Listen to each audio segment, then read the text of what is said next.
వాళ్ళు బనకచర్ల గోదావరి బనకచర్ల వాళ్ళు కడతామని అడిగితే కదా మేము ఆపమని చెప్పడానికి. ఎజెండాలో వాళ్ళు కడతామన్న ప్రతిపాదననే చర్చకు రానప్పుడు ఆపమనే చర్చనే రాదు. ఉన్న అన్ని సమస్యల్ని కృష్ణానది మీద గోదావరి నది మీద ఉమ్మడి రాష్ట్రాలకు ఉన్న సమస్యల్ని చర్చించడానికి, సమస్యల్ని గుర్తించడానికి అధికారులు ఇంజనీర్లతో ఒక కమిటీ ఏర్పాటు చేసి ఆ కమిటీలో చర్చించిన తర్వాత మిగతా అంశాలు ముఖ్యమంత్రుల స్థాయిలో చర్చించుకోవాలని నిర్ణయం తీసుకున్నాము. ఈ సమావేశంలో ప్రస్తావనకు వచ్చి తీసుకున్న నిర్ణయాలు 4 ప్రధానంగా. ఆ విషయం స్పష్టంగా మంత్రి గారు చెప్పినరు.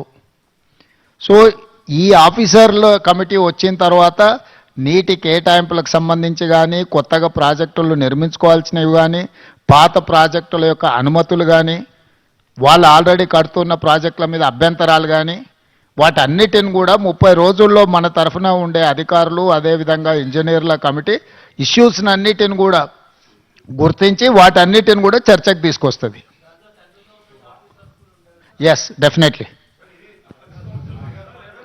లేదు, ఇది అపెక్స్ కౌన్సిల్ మీటింగ్ కాదు. It is just informal meeting organised by government of India Jal Shakti to break through certain issues.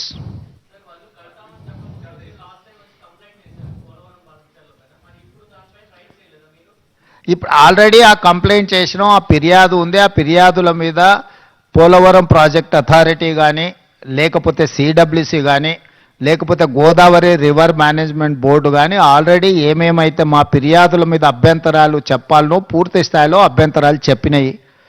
కేంద్ర ప్రభుత్వ పరిధిలో ఉన్న సంస్థలే ఆ ప్రాజెక్టుకు సంబంధించిన అన్ని రకాల అభ్యంతరాలను వాళ్ళు లేవనెత్తినరు. కాబట్టి ఈ సమావేశంలో ఈ అంశాలు ఏవి ప్రస్తావనకు రాలేదు.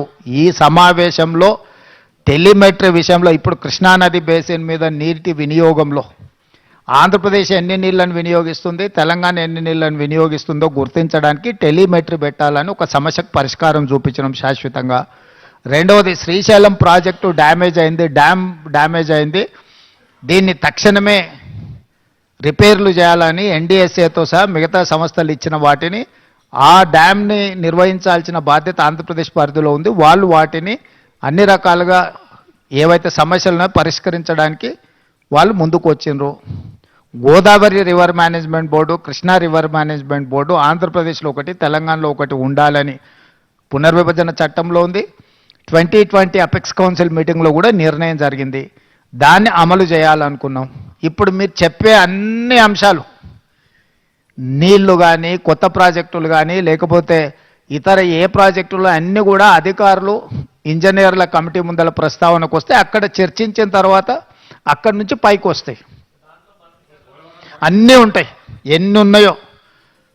గోదావరి నది ఉపనదులు, కృష్ణానది ఉపనదులకు సంబంధించిన ఆల్రెడీ నిర్మాణంలో ఉన్న ప్రాజెక్టులు కానీ, నిర్మించడానికి ప్రతిపాదించిన ప్రాజెక్టులు కానీ, ఇప్పుడు ఉన్న ప్రాజెక్టుల నిర్వహణలో ఉన్న అంశాలను కానీ అన్నింటినీ వాళ్ళ ముందల ప్రస్తావనకు వస్తాయి.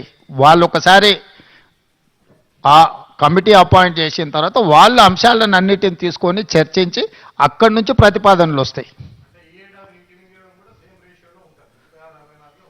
ఈ ఏడాది మళ్ళేడాది కాదు, ఇప్పుడు ఆ అధికారులు వచ్చిన తర్వాత వాళ్ళ మీద చర్చ జరుగుతుంది. అసలు నీ సమస్య ఏందో నాకు అర్థం కాలేదు, చాలా బాధపడిపోతున్నావు. అట్లేం బాధపడకు. దానికి కావాల్సిన వే ఫార్వర్డ్ని, దానికి సంబంధించిన వే ఫార్వర్డ్ మీద ఇప్పుడు నిర్ణయం తీసుకున్నాము. 2020 సంవత్సరంలో 2 సంతకాలు పెట్టినప్పటి నుంచి ఇప్పటివరకు మీరు ఆ ప్రశ్ననే మాట్లాడలే. ఇవాళ 25లో పరిష్కరించడానికి ముందుకు వచ్చినప్పుడు మీకు అది ఒక సమస్యలాగా కనిపిస్తుంది. మేము మొదటి నుంచి చెప్తున్నదే అది.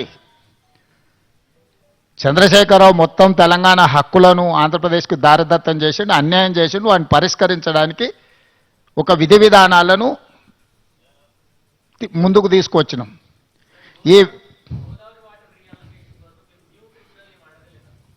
అసలు ఈ 4 అంశాలు మాత్రమే ప్రస్తావనకు వచ్చినాయి. 4 అంశాల మీద నిర్ణయం తీసుకున్నాం. మిగతా అన్ని అధికారుల కమిటీ నిర్ణయించిన తర్వాత అక్కడ ఇవన్నీ మీరు చెప్పే విషయాలు, లేవనెత్తుతున్న విషయాలన్నీ అక్కడ ప్రస్తావిస్తాం.